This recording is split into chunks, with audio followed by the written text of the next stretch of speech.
Hello, everyone. Thank you, Chairman Alan Lam, hosting for a very important event, inviting Minister of Finance.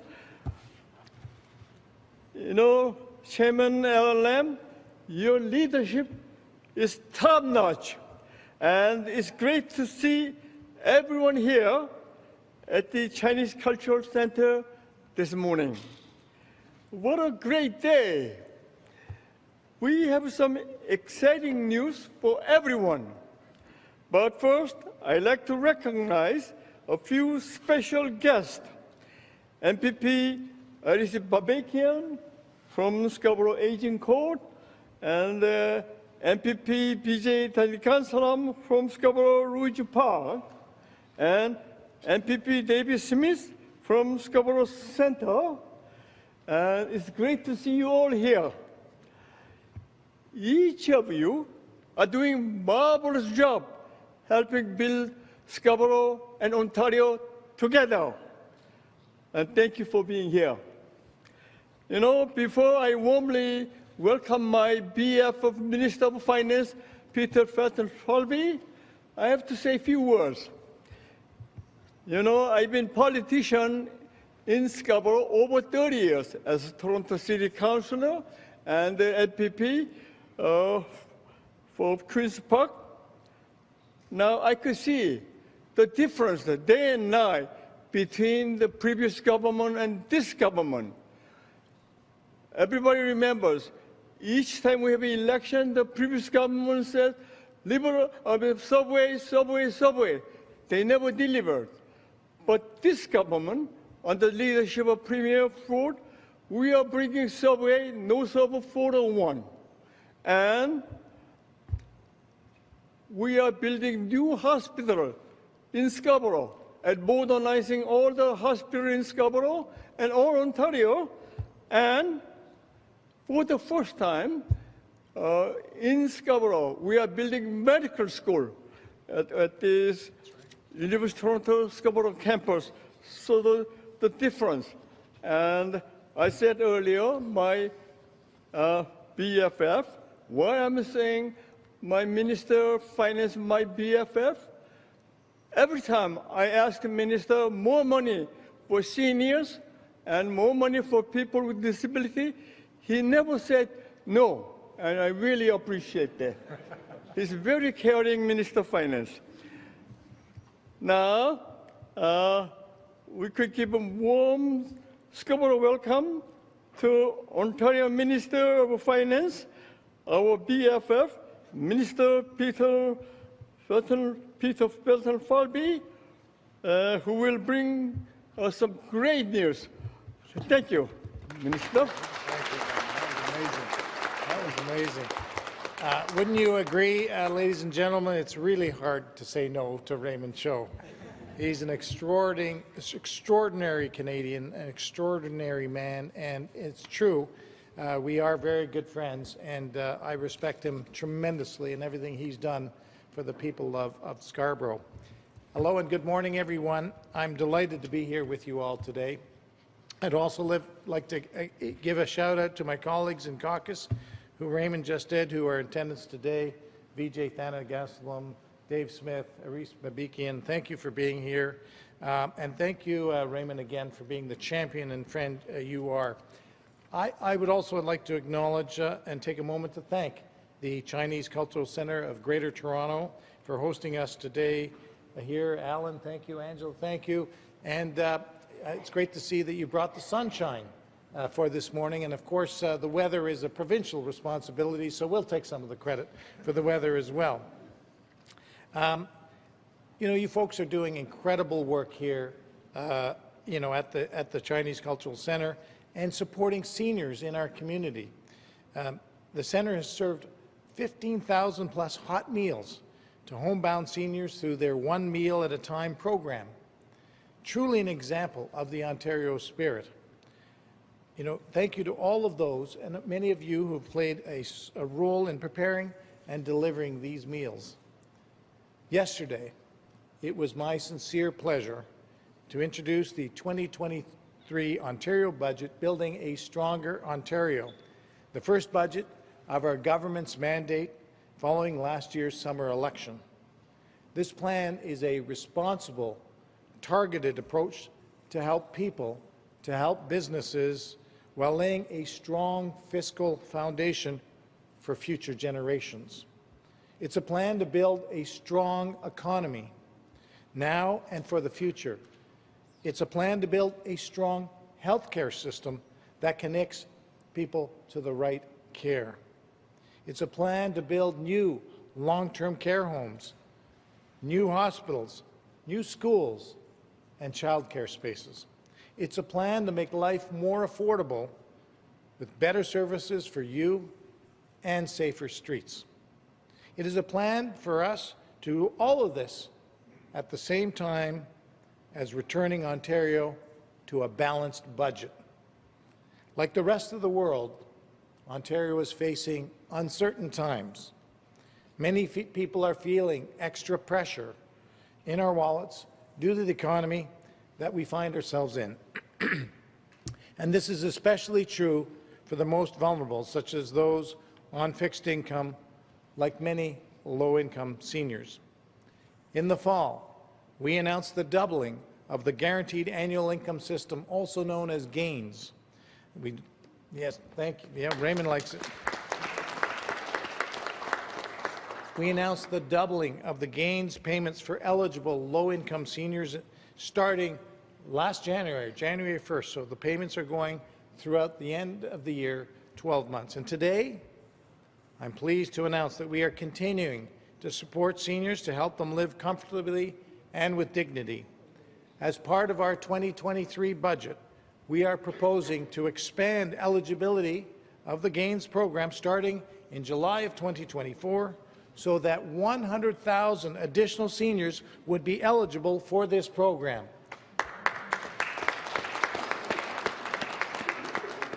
And we are also proposing to index this program, the GAINS benefit, indexing it to inflation so that when the costs rise, so would our support. Our government is working to protect and support our most vulnerable seniors. Elder abuse is also absolutely a heinous crime.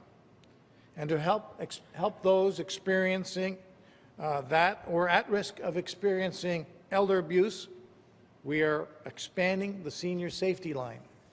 This $1 billion investment over 3 years will expand the provinces-wide helpline that connects seniors to resources to help. Ontario seniors have built this province, and you deserve to live comfortably and with dignity. Our government is also accelerating investments in home and community care to help those who need care receive it closer to home.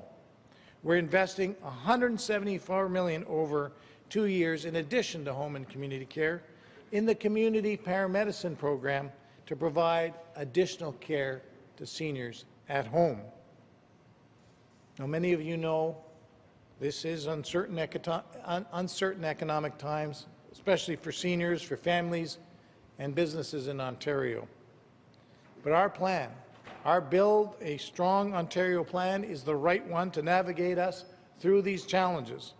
This is the right plan to support seniors, led by the right Premier, with the right team, and together we will build Ontario that we can all be proud of, not only for today, but for the future. Thank you very much.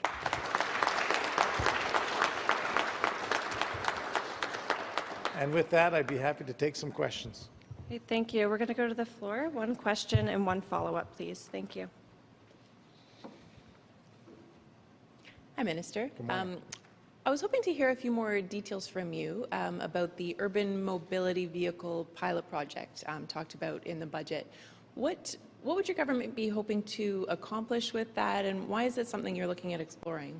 So, great question. The urban mobility vehicle program is, we're seeing right across the world, new types of vehicles to get people from place A to place B, and so there's a lot of development in motorized bicycles, motorized three-wheel cars that are maybe not for highways and major roads, but in our communities.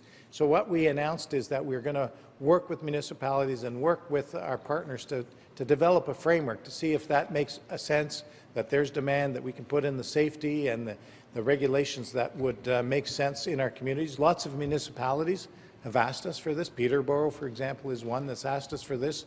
We've got manufacturers that are based here in Ontario developing those types of vehicles. By the way, they're very green vehicles. They're safe and they're in our communities for short distances, so we want to open up the opportunity to explore that. Right, and I was also hoping to hear from you what Ontario wants to see in the upcoming federal budget. Well, that's a great question, and now that I've done mine, I'm looking forward to Chrystia Freeland delivering her budget. And by the way, she sent me a very nice text last night, and I sent her one this morning wishing her best of luck, because these are challenging economic times. These are challenging geopolitical times, and one of the core areas that I've talked to her and talked to others and Prime Minister Trudeau about is, particularly with President Biden being here today, is to talk about how we can work closer together in an economic fashion. And by that I mean the critical minerals. You know, 34 of those critical minerals that are necessary for battery manufacturing are right here in Ontario. And that security of supply, the access to the supply, work with us on the Ring of Fire, work with us on infrastructure, work with us on permitting and approvals, so that we can not only bring prosperity to the north, led by the First Nations. They're leading the environmental assessment and the plan to build the infrastructure. But that's core to our plan to build more electric vehicles, to ship those minerals from northern Ontario to southern Ontario, where folks, Volkswagen announced the biggest battery manufacturing plant in Canadian history. The first time in Canada that they're coming to invest here in Ontario. They could have gone anywhere. They're coming here for battery manufacturing. And of course, those critical minerals that go into the batteries will go into the electric vehicles, because we want to be the champions of North America on building electric vehicles right here in Ontario. And that's good for the economy, that's good for good paying jobs, and that's good for the climate. Thank you. A little clarification. You're looking for, you want them to match the $1 billion for the Ring of Fire? Yes, so Is some that more the clarity. dollar Thank value? you for that follow-up. Yeah. I feel like I'm in the House, a supplemental. No, absolutely, Alison. That is, we put in $1 billion of capital. We want not only the federal government to match that, but not just the dollars. Work with us on the actually getting the permitting, the approvals, and sending a message to President Biden and the rest of the world that Canada, and Ontario in particular, is a great place to invest capital. We mine minerals ethically, responsibly, but reliably. They're right here in North America as the world changes around us. Thank you. Hi, Minister. Pivoting from what you want from a senior level of government, there's what another level of government wants from you. So we've got a situation where the province is seeing its tax revenues rise fairly substantially, and at the same time you've got municipalities that are feeling quite strapped for cash. So on a structural level, rather than like even talking about one-time bailouts, structurally, does something have to change? What needs to happen so that municipalities aren't so cash-strapped? You know, it's a very good question, Mike, and you know, we really do have to think, not just short-term, but long-term. What are the things that we can do together? I think if we learn one thing in the pandemic, is that when federal government, municipal government, and provincial governments work together, we can accomplish things. We are listening to the big city mayors, for example. They represent 70% of the province's population. I have a lot of conversations with them. They asked for supportive housing and mental health as their top priorities in this budget. Now, there are other things that we need to talk about, more infrastructure, housing, a bunch of those things, the financial framework that you're talking about. But right now, they wanted help on supportive housing and mental health, and we delivered that. Now, municipalities have to do their part in that conversation about a financial framework. That's why we're sitting down with them and going through their books collaboratively to say, okay, what are the pressures, what are the challenges, and how can we work together municipally, provincially, and federally to have a sustainable framework for the long term. Okay, another question. My information is that Treasury Board had outside consultants involved in offering advice and input in the budgetary process. Can you confirm that? How appropriate is it that there are outside consultants from firms like PwC working with the government in framing what's in the budget? To what extent did the government use outside consultants in this? I'm not familiar with that, Mike. Perhaps we can follow up and talk to Treasury Board. You know, I'll tell you the consultants I used. We went around the province. We did budget consultations right around the province, did dozens of them in the north, in the east, in the south, right here in Toronto. We did one in Durham, we did one in Mississauga, we did one in Brampton, in Kenora, in Timmins, in Ottawa, right across the province. Because talking to people, talking to individuals and hearing what they have to say in budget consultations as we talk to constituents and caucus. I've got a great team who feeds back information to us. And, you know, that happens over a full year. You know, I was kidding to my team this morning. We started work on Budget 2024 already. And it means that you have to listen and consult with people right around the clock. And so those are the consultants I use. We'll follow up. I'm not familiar with what you're talking about. Thank you. Hi, Minister. How are you? I wanted to ask a question. I got a statement from the Canadian Council of Innovators about the budget, and they're disappointed that the 10% manufacturing tax credit doesn't apply to sort of these industries of the future. They mentioned cybersecurity, digital services.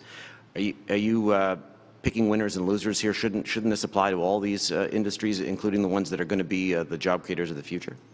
Well, thanks for that, Jeff. You know, we're very supportive of all jobs and businesses across Ontario. I think with regard to technology companies, I talked to the Council of Innovators, I talked to Communitech, I talked to Mars. We put another $1 million into Invest Ottawa annually for the next 3 years so they can be a regional hub for innovation. And we are very supportive of our tech sector, and I will continue to have conversations with them. You know, our technology industry in Ontario is very large, and so with the collapse of the Silicon Valley Bank, I had conversations with Chrystia Freeland, the finance minister in Ottawa, and as well as other officials to ensure that we continue to provide capital and support to the tech companies.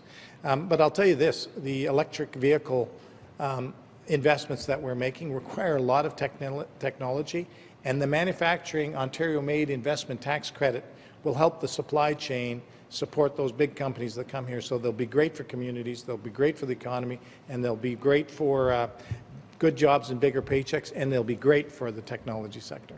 I also wanted to ask a question just about the budget yesterday with regard to the reserve funds. So not the contingency funds that everyone talks about, the reserve funds, which typically $1 billion, $2 billion to protect the government from kind of a miss on its deficit figure.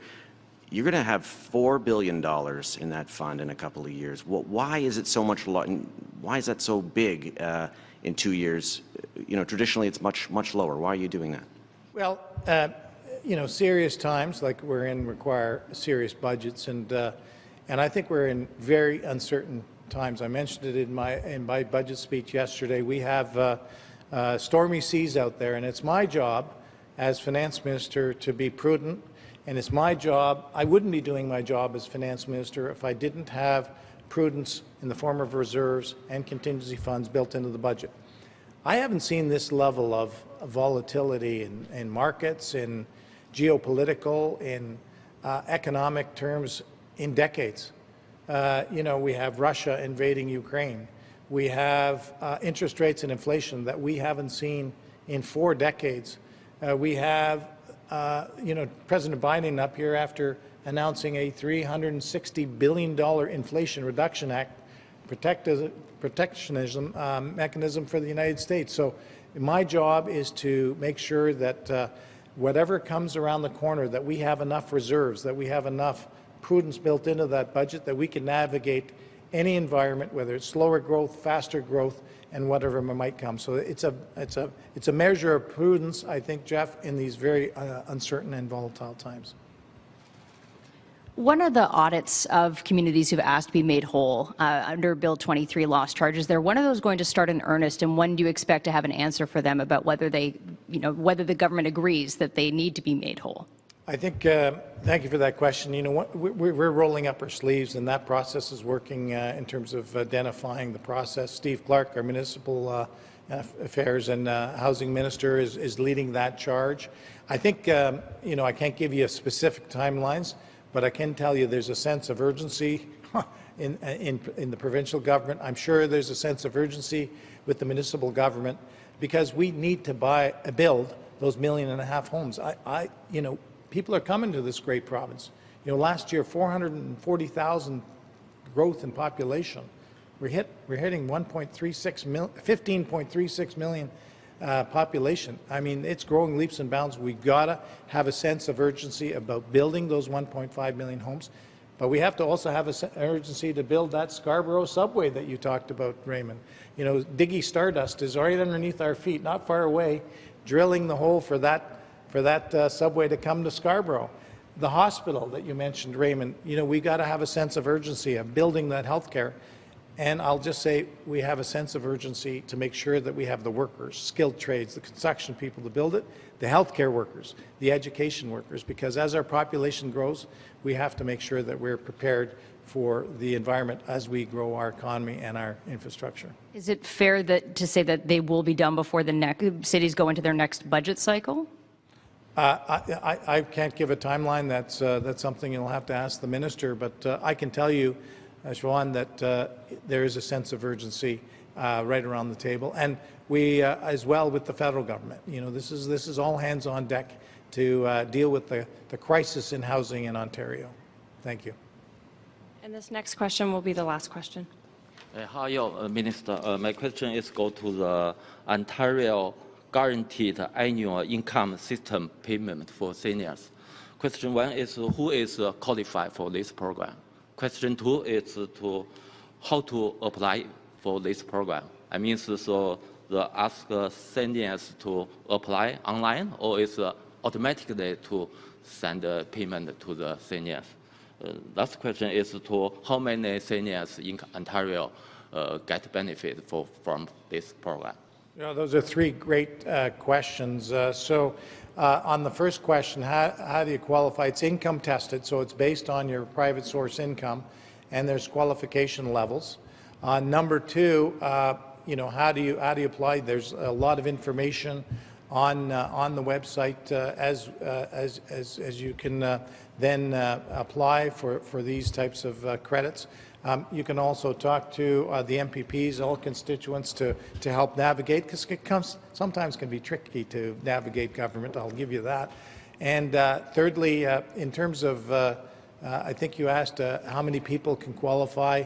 You know, right now we estimate with the benefits that we announced starting January 1st of this year, some 200,000 will qualify of low-income seniors. You have to have these. This is really to help people who need help with expenses, people who are hit because of the high inflation and don't have the income sources that many others might have. So that's about 200,000, and with these measures, we think another 100,000 will qualify. So some 300,000 people in Ontario will benefit in some way, in some part, through this program. Thank you for the question. Great, thank you. That concludes the press conference today. Thank you, everybody, and thank you for being here, and I really appreciate your support. Thank you.